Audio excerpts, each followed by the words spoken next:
11장 1절만 같이 함께 봉독하겠습니다. 이새의 줄기에서 한 싹이 나며 그 뿌리에서 한 가지가 나서 결실할 것이요. 아멘. 목사님, 네. 찬송 한장. 그 같이 전송하는 거예요? 아니면 특종을 하는 거예요? 찬송 같이. 같이 하는 거? 예. 예. 그러면은 여기가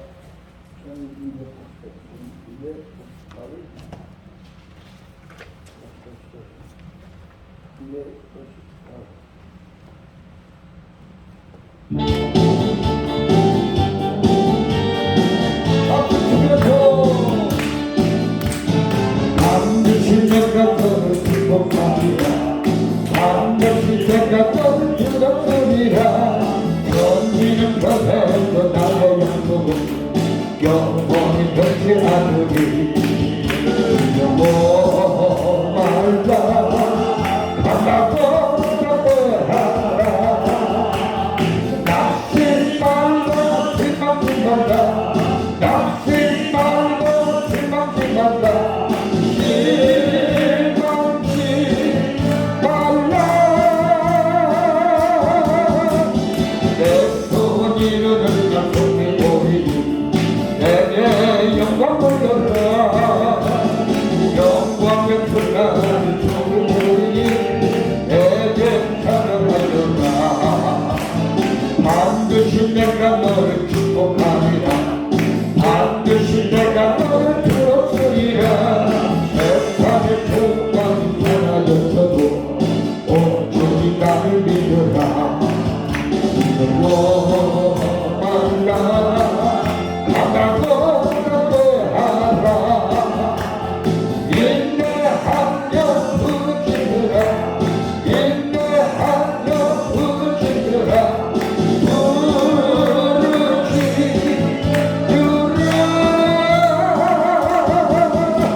영광의 그날 주님이 내게 찬양하리라. 영광의 그날 주님이 내게 찬양하리라. 할렐루야. 아멘. 말씀에 큰 은혜 받으시기 바랍니다.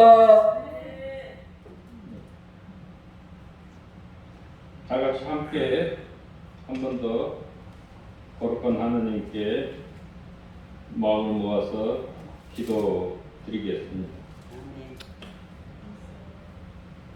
우리의 생명과 진리가 되시는 거룩하신 아버지 하나님, 주의 사랑하는 자녀로 택하시고 주의 복된 날을 허락하사 거룩한 하나님께 영과 진리로 예배케 하시니 감사하옵나이다. 하나님, 이 시간 마른 뼈와 같고 그른 장작더미와 같고 쓸모없는 막대기와 같은 것들을 택하사 주의 전에 세우셨사오니 진리의 성령이 임하여서 주의 말씀을 증거하시며 모든 부족함을 가리시고 주의 뜻하신 진리와 은혜만이 풍성히 나타나게 하옵소서. 이 시간 주 앞에 간구하옵기는 담임 목사님을 하나님 사랑하시되 성령과 진리의 그 충만한 권능으로 임하여 주시어서 영육간이 강건케 하시며 그 주님의 맡기신 사역을 능히 감당하고 주의 영광을 나타내도록 하나님 도우시고 인도하소서. 특별히 아름다운 교회로 저희들을 부르시고 세우셨사오니 아름다운 보석들이 빛나며 주의 든든한 기둥들로 양육받고 세워지는 교회가 되도록 주여 도우시고 인도하소서. 아멘. 거룩하신 주님 예수 그리스도의 이름으로 기도하옵나이다. 아멘.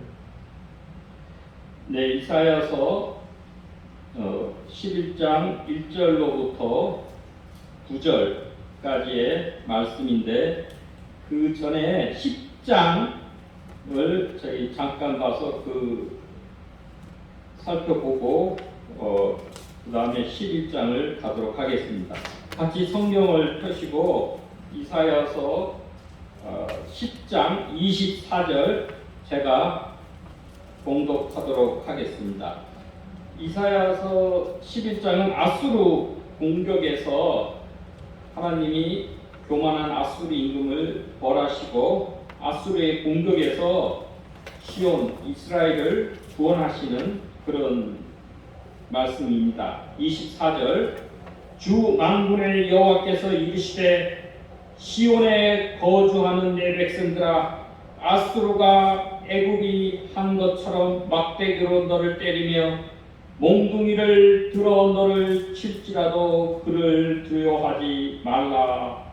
아멘 했습니다. 그러니까 아수르가 여기서는 이제 강대국입니다. 그 당시 근동 지방의 최고 강대국이 그 나라가 이스라엘 하나님의 백성을 막대기로 때리고 몽둥이로 친다고 했습니다. 그러니까 그것이 뭐처럼 하느냐? 애국 백성.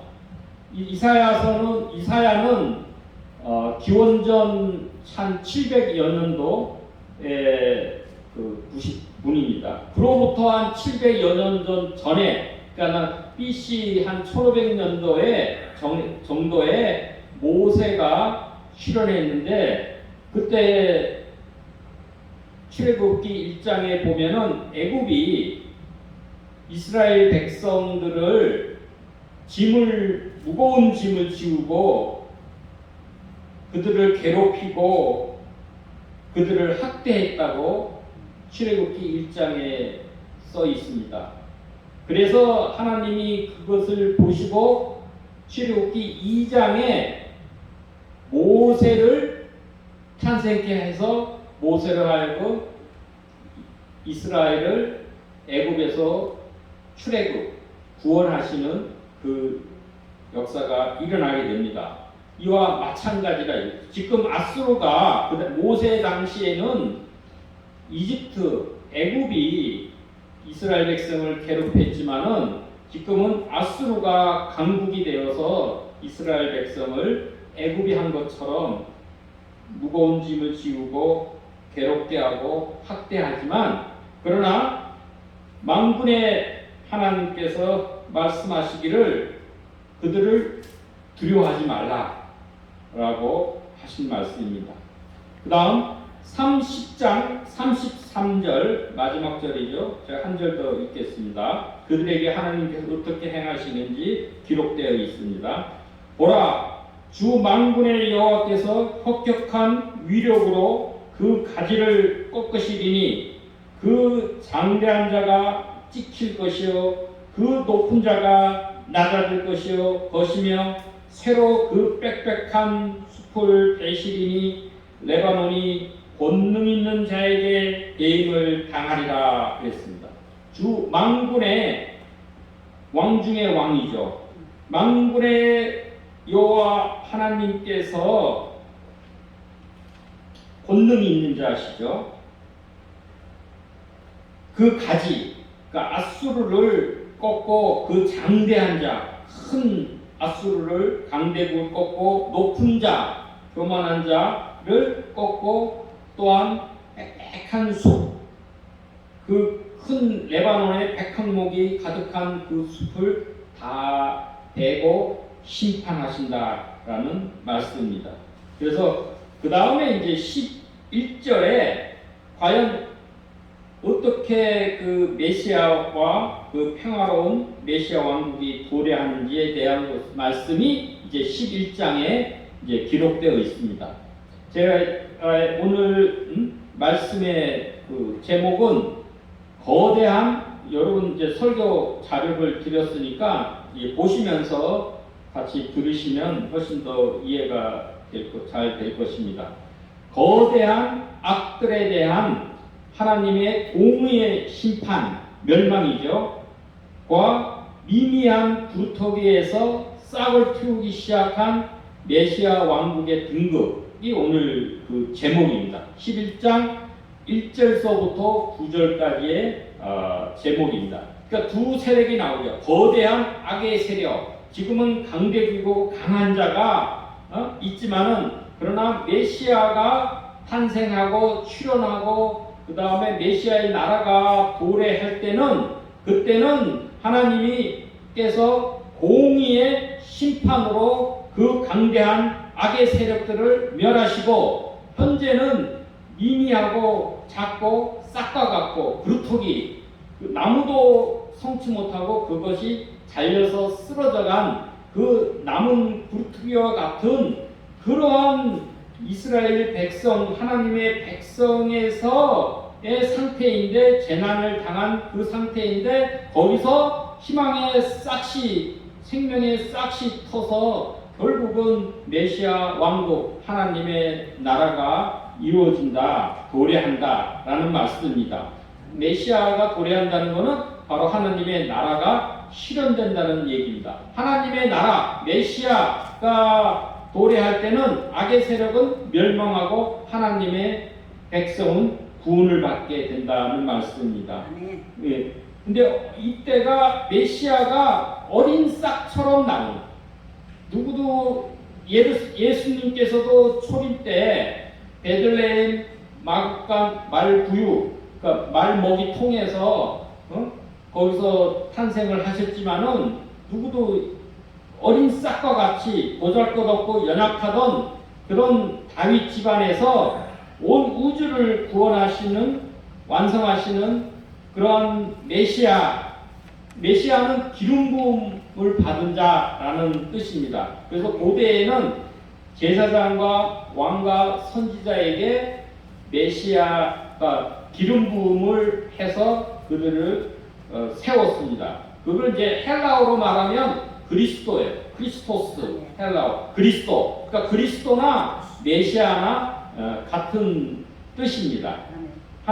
메시아는 히브리어로 할 때 메시아라고 표현을 하고, 크리스토스, 그리스도는 헬라적인 그런 표현 방법입니다. 이서 메시아가 탄생한다는 그런 말씀입니다. 그래서 예수님께서 지금 이사야가 700여 년 전에, 예수님 탄생 700여 년 전에 그때 사역을 하신 분이니까는, 이 메시아의 그 이사야의 예언, 그 700여 년 후에 예수님께서 성육신 이 땅에 내려오셔서 고난과 또 사역과 부활과 승천을 통해서 그 사역을 하시고, 다시 또한 재림을 통해서 메시아 왕국이 완성된다. 초림 때 이미 하나님 나라가 도래했지만은 그것이 완전하게 완성된 것은 예수님의 재림 때 메시아 왕국, 하나님 나라가 완전히 성취된다라고 이해할 수가 있습니다.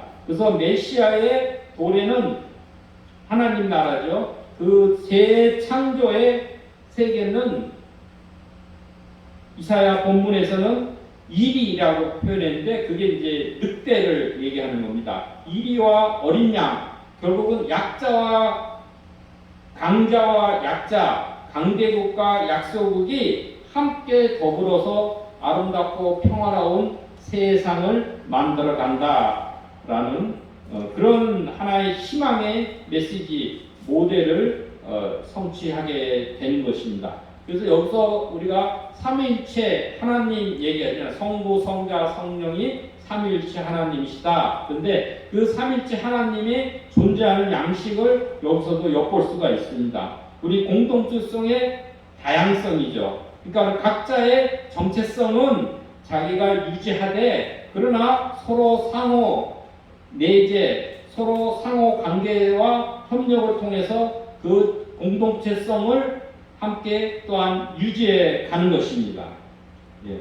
그러면은 1절 이사야서 11장 1절 말씀을 우리 함께 읽도록 하겠습니다.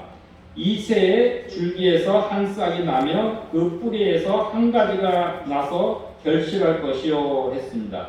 이새의 줄기, 이새의 아들이 다윗입니다.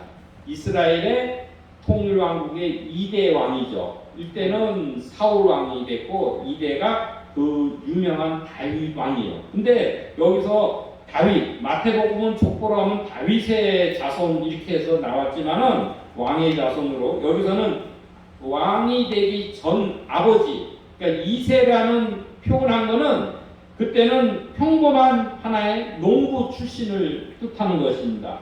미천하고 초라한 신분, 보통 사람, 뭐 특별한 데서 기대할 만한 그런 데서 나오는 게 아니고 이새의 줄기. 근데 여기 줄기가 이 히브리어는 계자라 그러는데 우리 공동 번역이나 다른 성경에는 부톡이라고도 표시되어 있어요.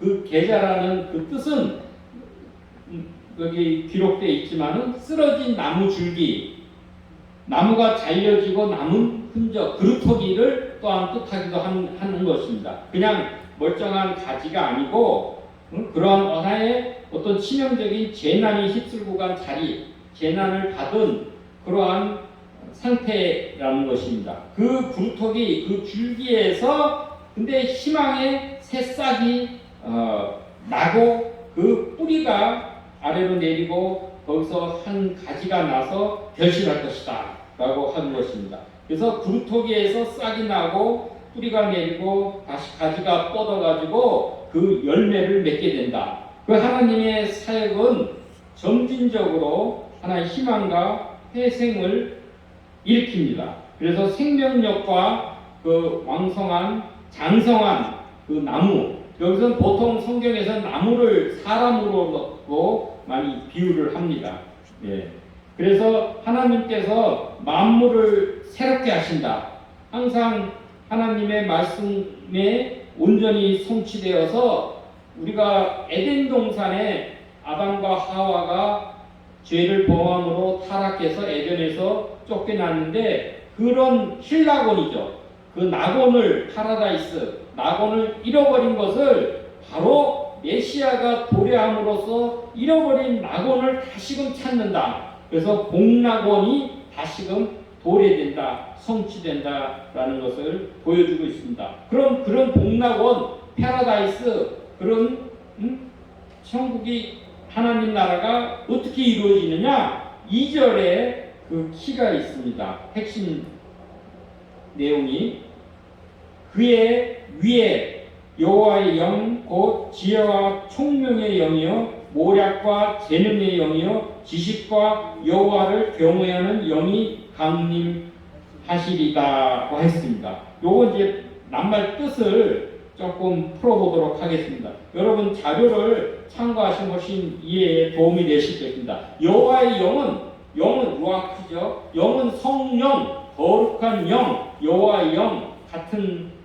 뜻으로 이해하시면 됩니다. 첫째는 여호와의 영은 어떤 성격이냐, 성령은 어떤 분이신가를 여기서 이제 설명해 주고 있습니다. 세 가지로. 하나는 지혜와 총명의 영이다라고 말씀하십니다. 우리가 왕이 되려 그러면 외적으로는 분별력이 있고, 그죠? 내적으로는 통찰력이 있어야 돼요.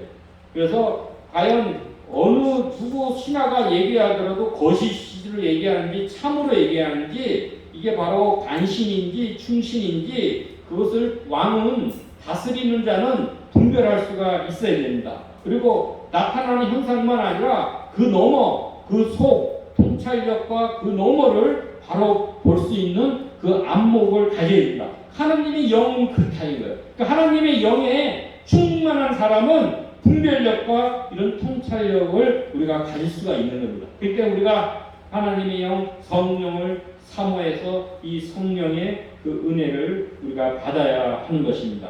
두 번째는 모략과 재능의 영이라고 했습니다. 우리가 이제 전쟁에 나가서 싸우는 군사라 그러면은 첫째는 이제 모든 게 국가도 그렇고 정책을 잘 수립해야 되고 전략을 잘 짜야 됩니다. 전술과 전략에 능해야 전쟁에서 승리를 할 수 있습니다. 그리고 그렇게 판단한 것을 바로 실행할 수 있는 실행 능력이 있어야 됩니다. 그래서 본인들이 전략을 짠 대로 그대로 이행을 해서 그것에 승리를 맛보게 하는 그런 모략과 재능의 영이다. 우리의 삶에서 현장에서 우리가 승리를 이룰 수 있는 길이 바로 성령이 임하는 것입니다. 그 다음에 세 번째는 지식과 여호와를 경외하는 영이라고 했습니다. 그러니까 지식이 뭐냐? 하나님의 뜻에 깊은 이해를 하고 하나님께 대한 왕의 절대적인 두려움과 복종이죠. 경외라는 것, 하나님을 두려워하면서 복종한다. 그러니까 지식은 하나님의 뜻이라는 거예요. 하나님의 뜻을 성령은 그죠? 하나님의 깊은 뜻도 통찰하고 아신다고 했습니다. 그러니까 지식, 하나님을 아는 지식을 얘기하는 거예요.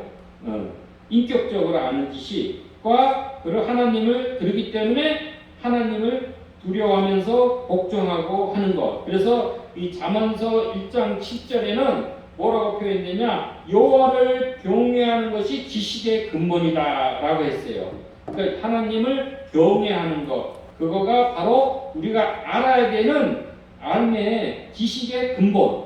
여기 근본이란 말은 히브리어는 레시트인데 로시가 히브리 말로 머리입니다. 그러니까 이 처음과 최상 가장 높은 경지가 바로 하나님을 경외하는 것, 그로부터 모든 지식, 우리의 삶이 출발이 되고 그것이 또한 최고의 마지막 최종의 정상의 경지다라고 말씀하고 계십니다. 그래서 하나님을 의뢰하고 신뢰하고 믿음의 삶을 살라 그러면은 우리한테 꼭 필요한 것이 성령이 충만히 임해야 한다는 것입니다. 그래서 하나님이 영이 함께 하심으로 이 메시아에게도 바로 하나님의 영이 함께 하신 것입니다. 그래서 우리가 누가복음 11장 13절에 보면은 구하는 자에게 하나님께서 성령을 주신다고 했습니다.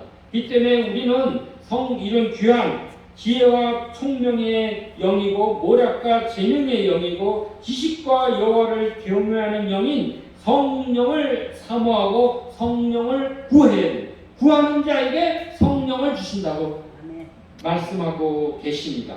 그 다음에 3절, 4절, 5절 함께 우리가 봉독하도록 하겠습니다. 하나님 말씀을 자꾸 많이 읽고 듣고 지키는 자가 복되다고 계시록에도 말씀하고 계십니다. 그가 여호와를 경외함으로 즐거움을 삼을 것이며 그의 눈에 보이는 대로 심판하지 아니하며 그의 귀에 들리는 대로 판단하지 아니하며 공의로 가난한 자를 심판하며 정직으로 세상에 겸손한 자를 판단할 것이며 그의 입의 막대기로 세상을 치며 그의 입술의 기운으로 악인을 죽일 것이며 공의로 그의 허리띠를 삼으며 성실로 그의 몸에 띠를 삼으리라 말씀하고 계십니다. 근데 여기서는 우리가 용어가 좀 어려운, 우리가 선뜻 이해하기 힘든 용어들이 많이 나옵니다. 그 용어들을 우리가 이제 하나하나씩 좀 살펴보면 좋겠습니다. 근데 이 3절, 4절, 5절에는 뭐냐? 하나님의 나라가 임해서 하나님이 통치하는 기본 원칙과 기준을 얘기하는 겁니다. 하나님은 이런 현상적인 그런 거에 현혹되고, 그죠? 그렇지 않고 하나님은 제대로 심판하시고 판단하십니다. 그 기준이 뭐냐? 하나님이 바로 하나님 나라의 그 통치의 원칙, 그 기준이 뭐냐? 여기에서 그 조금 어려운 용어인데 우리가 이제 하나하나씩 뭐 간단하게나마 풀어보도록 하겠습니다. 첫 번째는 정의라는 용어가 나오죠. 예. 정의가 여기서는 이제 이게 우리 말로 표현하면 이 잘 이해가 어려워요. 그래서 여러분 이제 제가 이야기는 이 구약에서 제일 중요한 용어는 여기 다 나옵니다.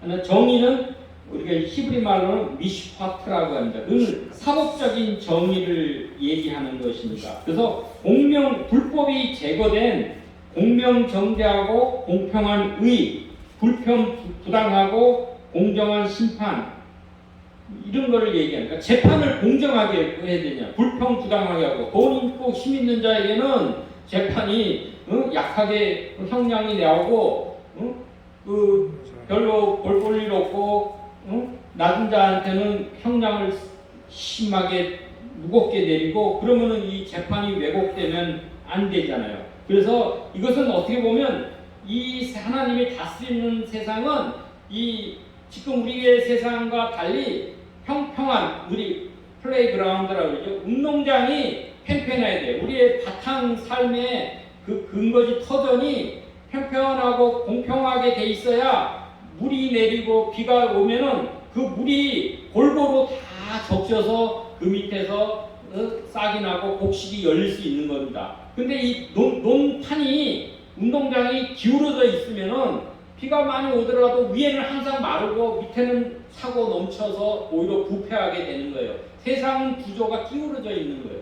그러나 미시파트 하나님의 정의가 실현된 세상에는 이 기울어진 시스템, 체제 이런 운동장 그 기울기가 논밭이 평평하게 돼서 모든 하나님의 은혜와 그 모든 자원과 그 복을 골고루 누구에게도 임할 수 있도록 하는 것. 그런 공정한 시스템을 우리가 정의, 미시파트라고 사법적인 정의, 재판 이렇게 볼 수가 있습니다. 두 번째는 공의라고 나옵니다. 근데 우리나라 말도 공의가 잘 이해가 힘들어요. 이거 어쩔 수 없이 이거는 히브리어로 할 수밖에 없습니다. ጼ데크라고 히브리 말은 그렇게 하는데 의로움. 아까도 이거 미시파트 정의는 재판 사법적인 정의, 재판정에서의 공평한 그런 정의를 얘기하면 이 ጼ데크 공의는 관계적인 의, 우리 형제들한테 공동체 멤버들에게 대한 자애로운 그런 것을 뜻하는 겁니다. 공동체 안에 약자들을 잘 돌보는. 첫째는 모든 제도가 공평, 미시파트, 정의로워서 사회의 구조, 사회의 제도로 인해서 가난한 자, 약자가 발생하지 않도록 하는 것이 우선이고, 그래도 사람의 능력과 재능과 그 여건에 따라서는 더 크고 잘 되는 사람이 있고 그렇지 못하고 어려운 여건에 빠진 사람이 있습니다. 그런 자들을 ጼ데크가 돼서 공의로 해서 그런 자들한테 자비를 베풀고 그런 자들을 우리가 멸시하지 않고 법률적으로도 동등하게 형제로서 대하고 그 다음에 윤리적으로 도덕적으로도 표준에서 벗어나지 않고 왜곡과 편견이 없이 그 궁핍한 자들에게 자비를 베푸고 나그네를 돌보고 무죄한 자가 피를 흘리지 않도록 하는 이건 바로 하나님의 성품입니다. 이 ጼ데크가 굉장히 중요한 거예요. 이스라엘 백성들은 그래서 구제를 많이 합니다. 형제들이라 그러면은 공동체 내의 형제들은 이런 다 성공한 사람, 여유가 있는 사람들이 자기 멤버들을, 구성원들을 잘 돕는 그런 일을 많이 하는 겁니다. 이게 바로 하나님의 성품을 뜻하고 이건 관계성을 얘기합니다. 그래서 관계성, 하나님과의 언약을 맺은 그것을 신실하게 지키는 것. 이럴 때 바로 ጼ데크가 이루어질 때 평화가 있는 것입니다.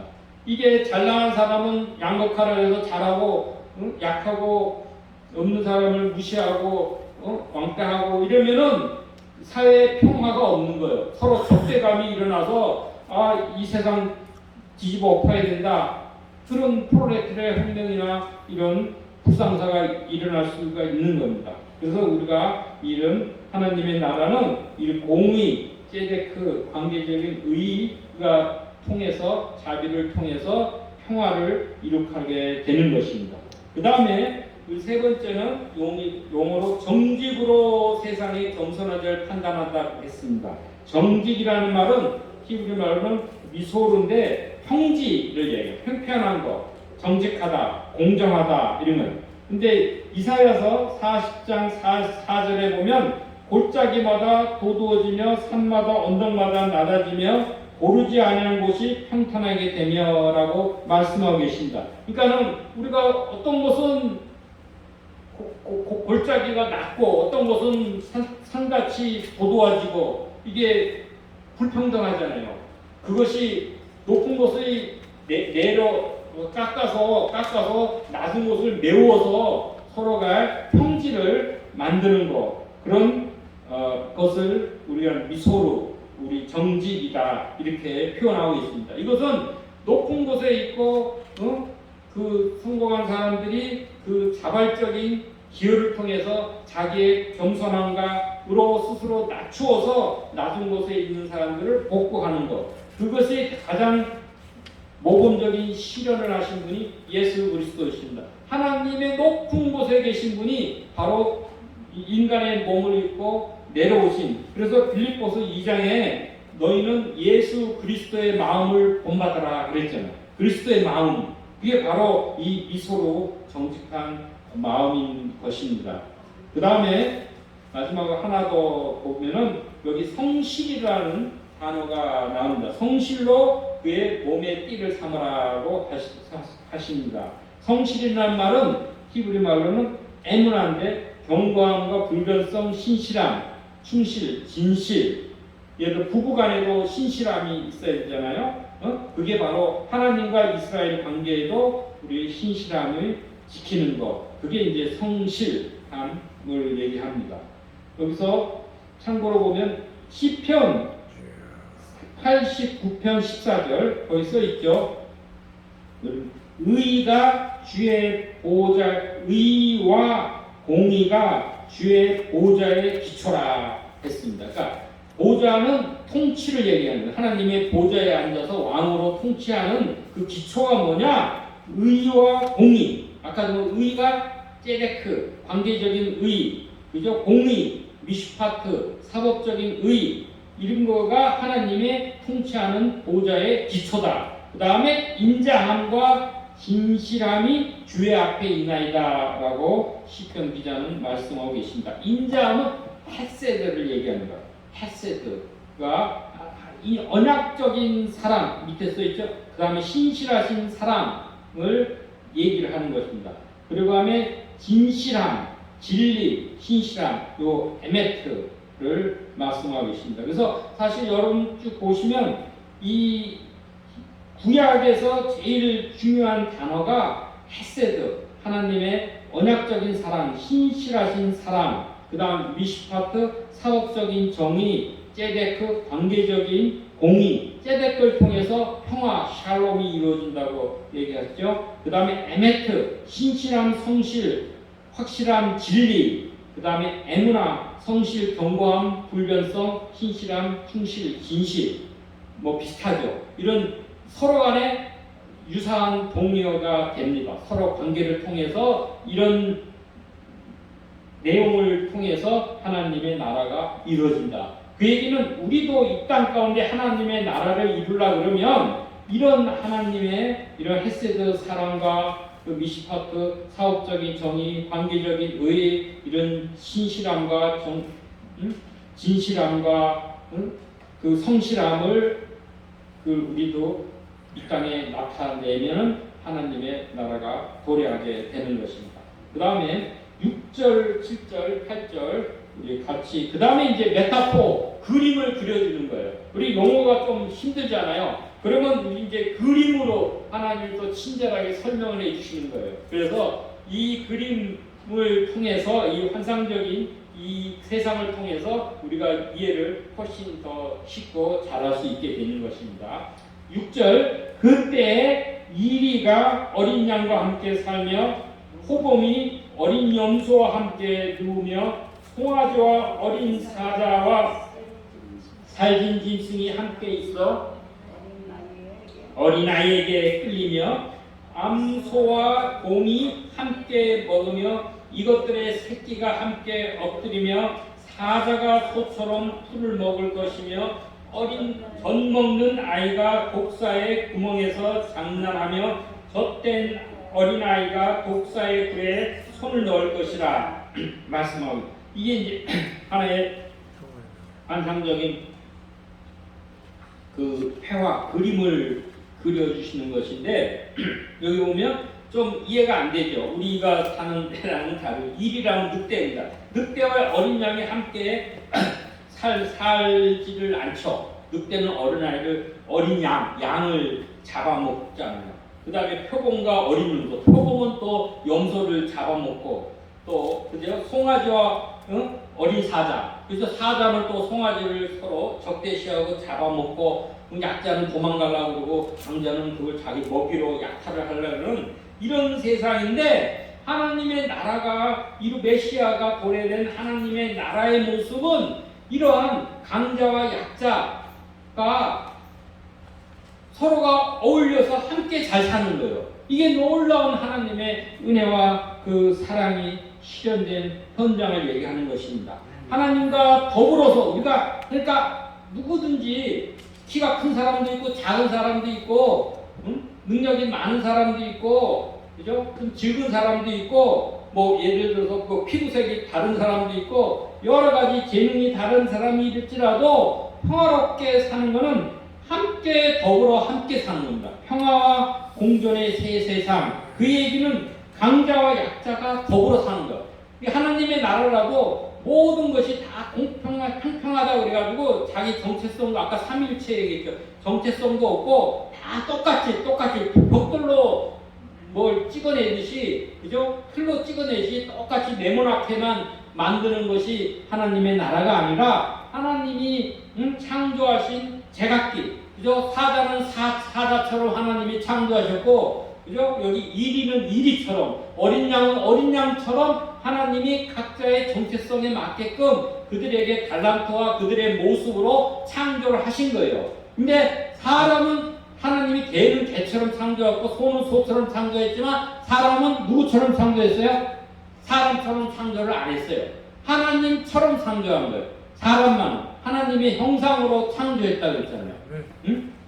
그러나 이런 모든 것이 각자가 더불어서 함께 살아나가서 이 최초의 낙원 에덴 동산을 상태를 다시 회복하는 그것을 나타내고 계십니다. 그래서 하나님이 창조하신 복된 세계에는 미움도 갈등도 다툼도 없는 조화로운 세계를 이루고, 동물들이 그죠? 처음에 아담한테 복종하고 아담이 동물들한테 이름을 다 지어줬잖아요. 그러니까 아담이 그 동물들을 다스렸다는 얘기입니다. 그런 자발적으로 동물들이 인간에게 복종하는 그 질서의 세계가 이루어진 것입니다. 근데 하나님께서 예수님 말씀하시기를 천국에서는 큰 자가 작은 자를 섬긴다고 했습니다. 큰 자 작은 자가 살아도 왜 불평이 없고 컴플레인이 없느냐? 큰 자가 작은 자를 섬기는 거예요.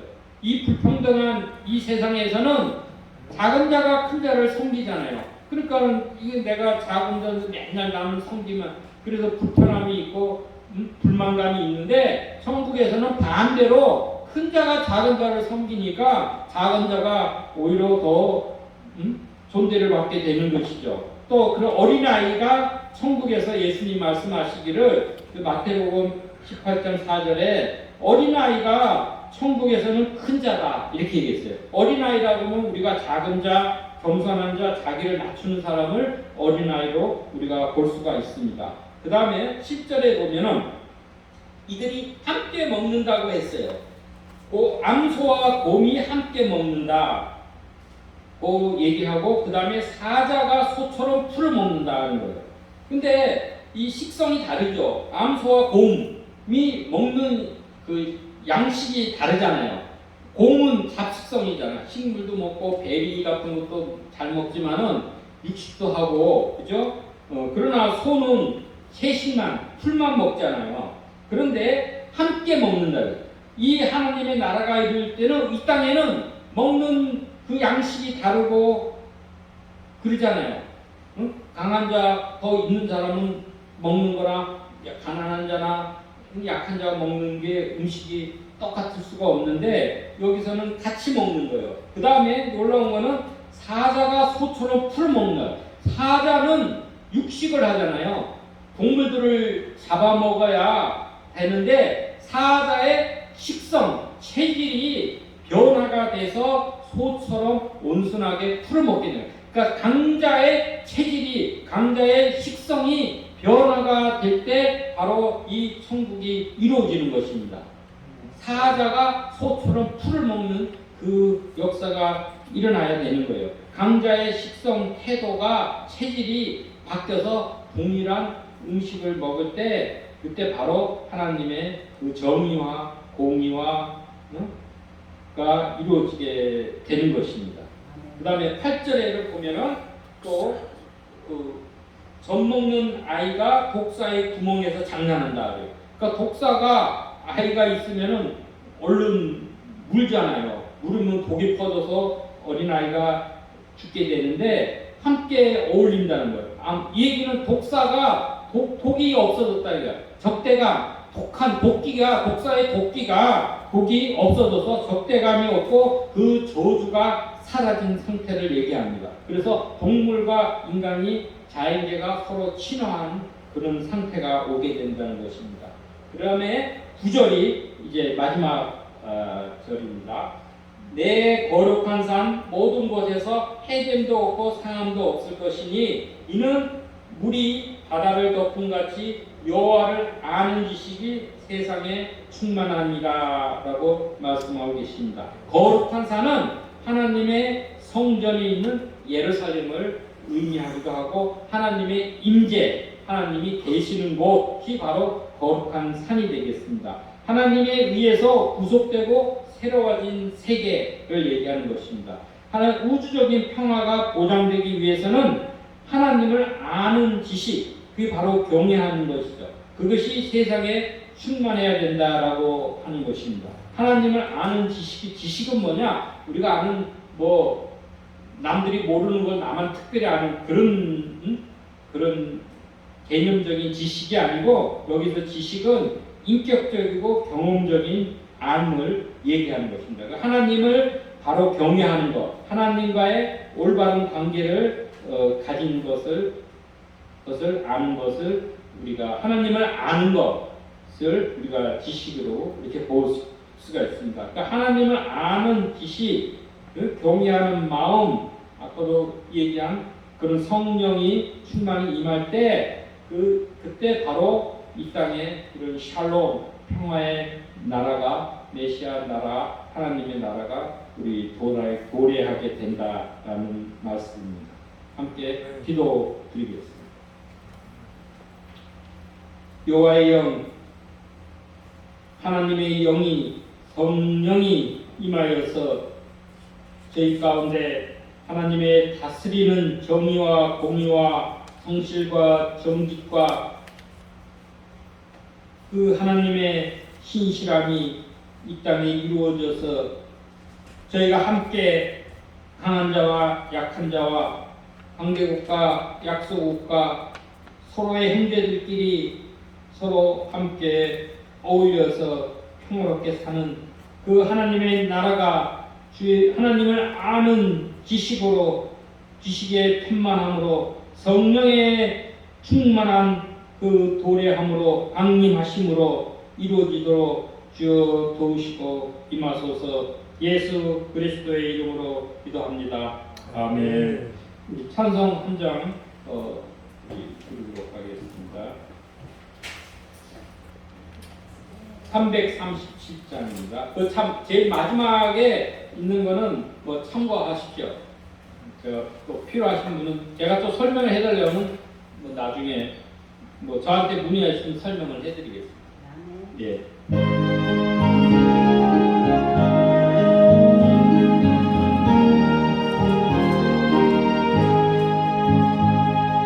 내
책임을 받으시오며 나라의 나라의 마음이시며 마음이시며 뜻이 뜻이 하늘에서 하늘에서 이룬 것 같이 땅에서도 이루어지이다.